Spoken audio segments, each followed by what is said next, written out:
It's just, it will move soon. It's on a window.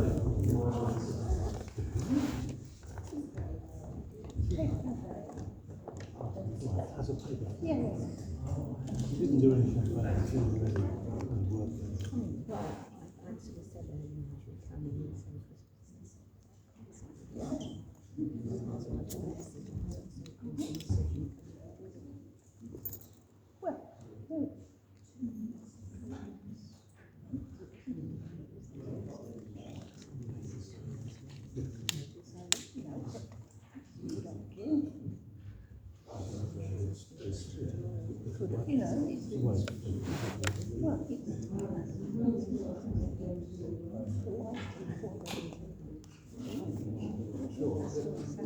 You know, we have a solid between 600 and 700 words. Time and 500 times.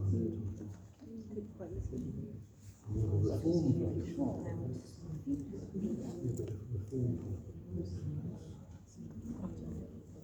a reform version.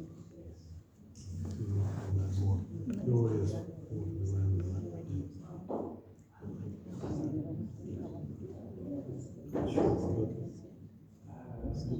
You're giving a good word, you know. You're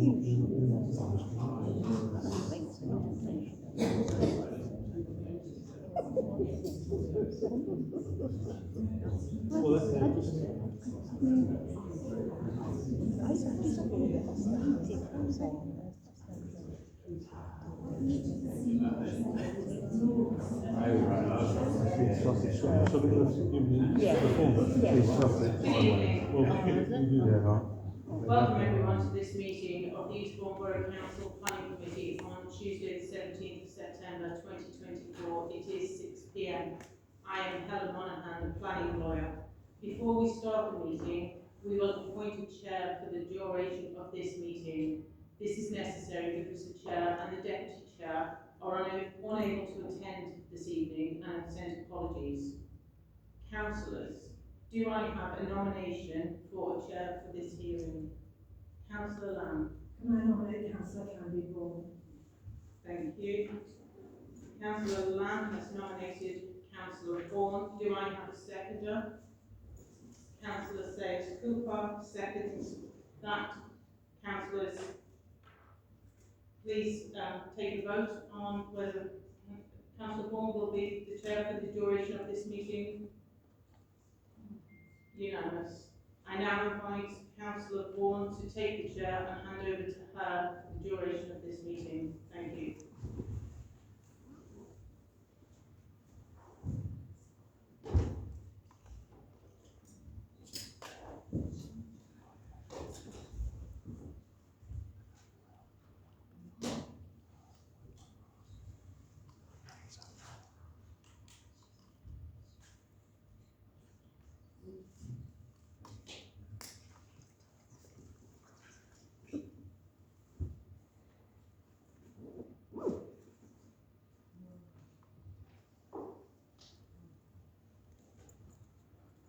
Good evening.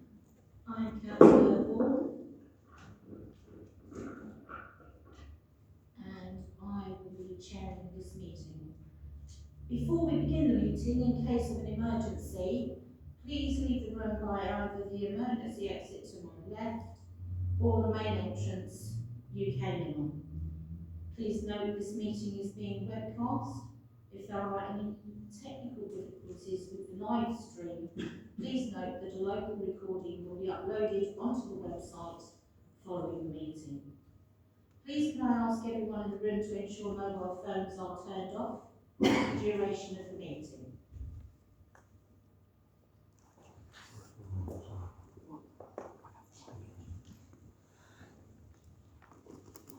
When I invite you to speak, please turn on your microphone and turn it off when you have finished.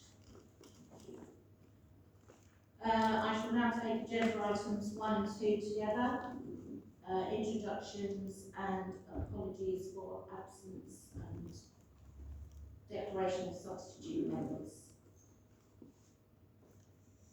So can I now ask my committee members and their officers to introduce themselves, and I will ask that each confirms their full name and if they are acting as a substitute.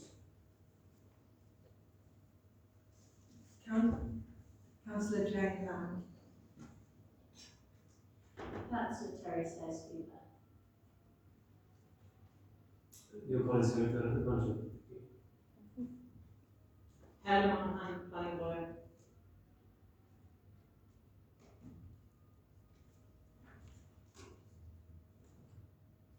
Emily Horn, committee officer. Jennifer Norman, Democratic Services. Councillor in the council. Councillor Andy Collins. Councillor Andy Dashley acting as substitute.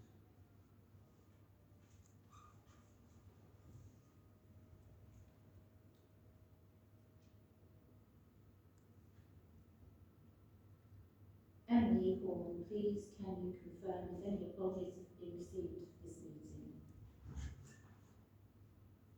Yes, Chair.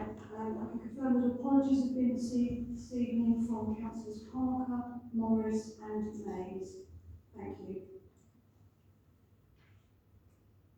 Can I just confirm that Councillor Didashi is acting as a substitute for Councillor Parker? Thank you.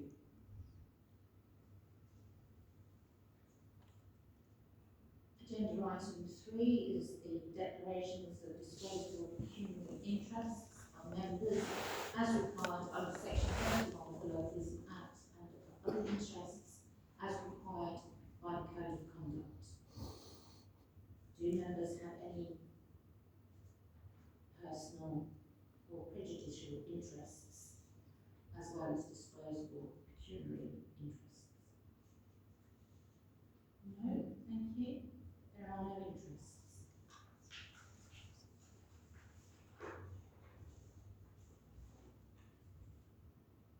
Agenda item 4, urgent items of business. Is there any urgent items of business? No, thank you. Agenda item 5, the minutes of the meeting held on the 20th of August 24.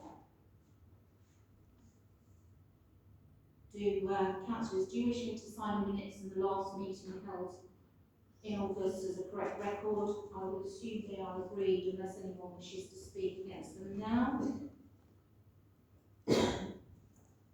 No, the minutes have been approved. Agenda item 6, right to address the meeting and the order of business.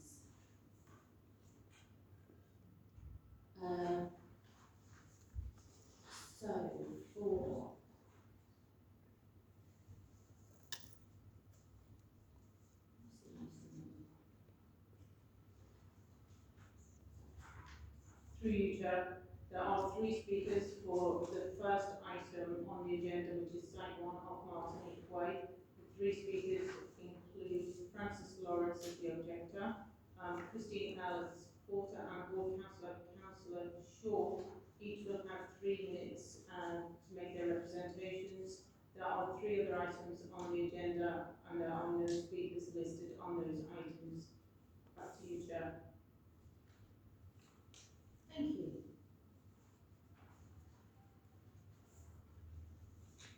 Item 7, officer update on additional information received by planning officers subsequent to the publication of the agenda. The officers will cover the updates as part of their presentation on each item.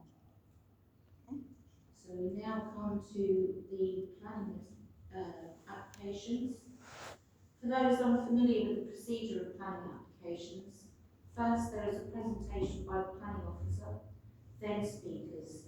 The order of speakers is objector, supporter, ward councillor. Each will have 3 minutes to speak, followed traffic light, green, amber and red finish. You will be directed to the microphone. Please do not touch the mic. Speeches will be timed. When your time is up, I will ask you to finish. I should remind those in the public gallery that only those that have pre-registered to speak may do so. Members are then invited to discuss the application. I will ask members to raise their hands if they wish to speak. It is essential that members are present for the entire presentation and discussion of the application to be able to vote on that item. I will now invite the Development Management Lead of Planning to introduce himself and the report. Thank you. Thank you, Chair. Apologies, through you, Chair. The head of development management will now present the item, agenda item 8, which is site 1 off Martinique Way, Eastbourne, identity number 230847, which is the erection of an extra care retirement community use class C2, comprising 126 number of apartments for older people, ancillary facilities and services including an ancillary restaurant/bar and a community meeting activity space, soft and hard landscaping, parking, access and other associated works. Over to you, Mr. Collins.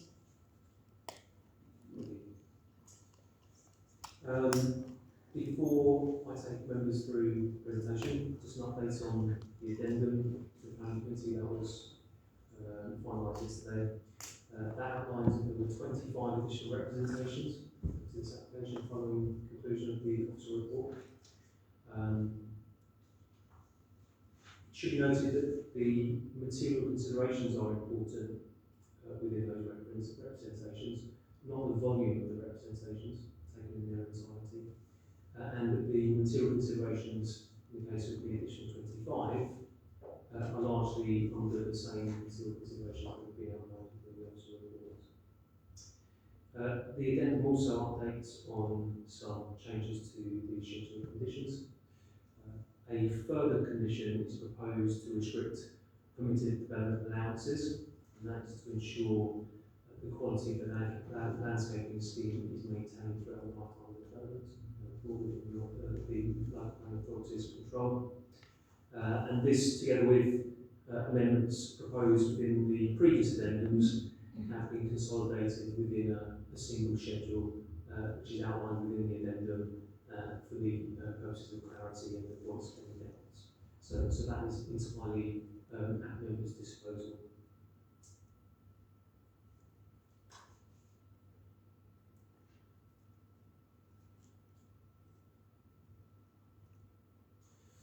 So moving to the presentation for this item, agenda item number 8, application number 230847. Mr. Monahan has outlined the application site and this development proposal. Members will note that the description as outlined on the screen and as Mr. Monahan has read out is a revised description. It's revised insofar as the number of apartments reduced from 137 originally to 126 now proposed.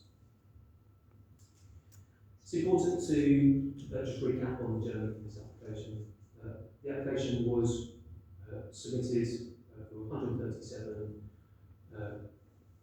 apartments forming an extra care facility called in the C2 use class. It was considered by the committee in March originally, and deferred at that meeting for a number of reasons, and these all have been reported previously. It came back to committee last month in August, and deferred again. And I'd just like to say that the comments and discussion from members has led to significant revision to the scheme.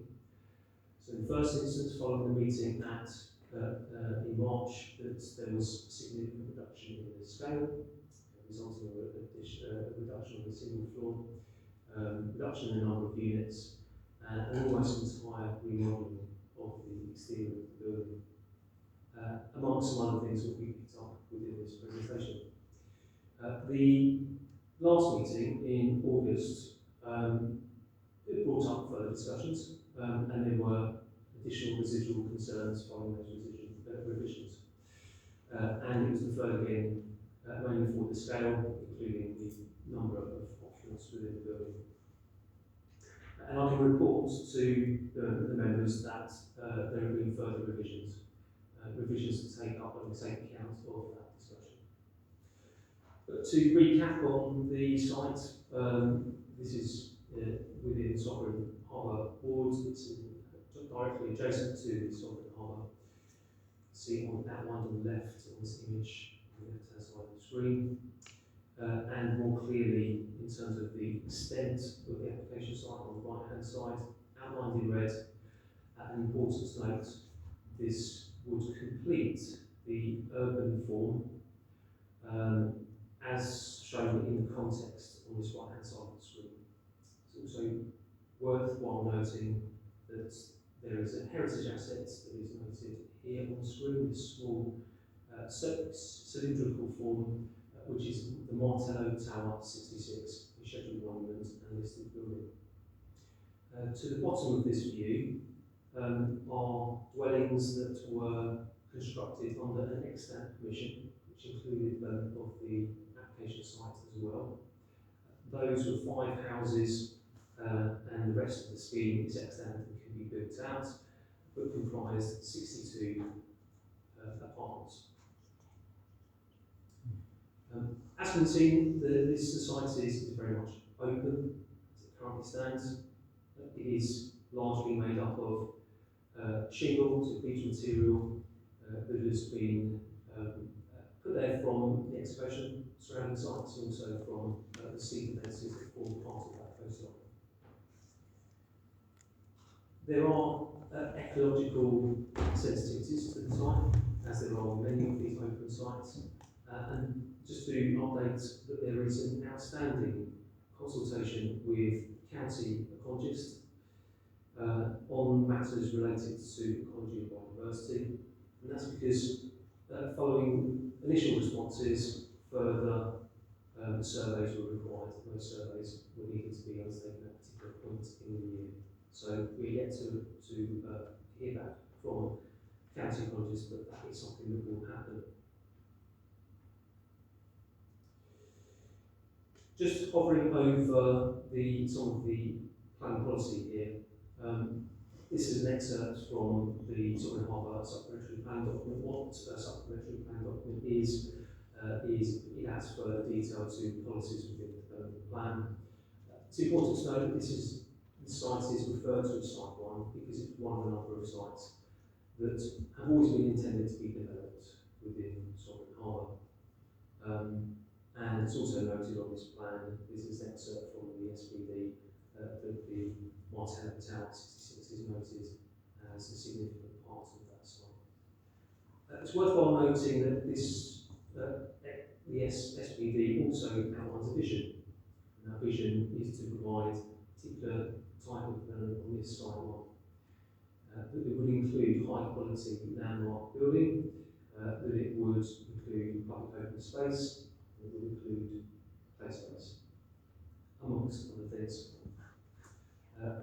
Policy also outlines that there is a dire need for community facilities in Sovereign Harbour, and that might be considered for site. Some site photographs show the way that this site is made up. As you would expect, being coastline, very much a rocky environment. The beach materials provides the beach fences for many dwellings in the borough. Top right hand image is of the extant scheme partially built out, so 5 dwellings. And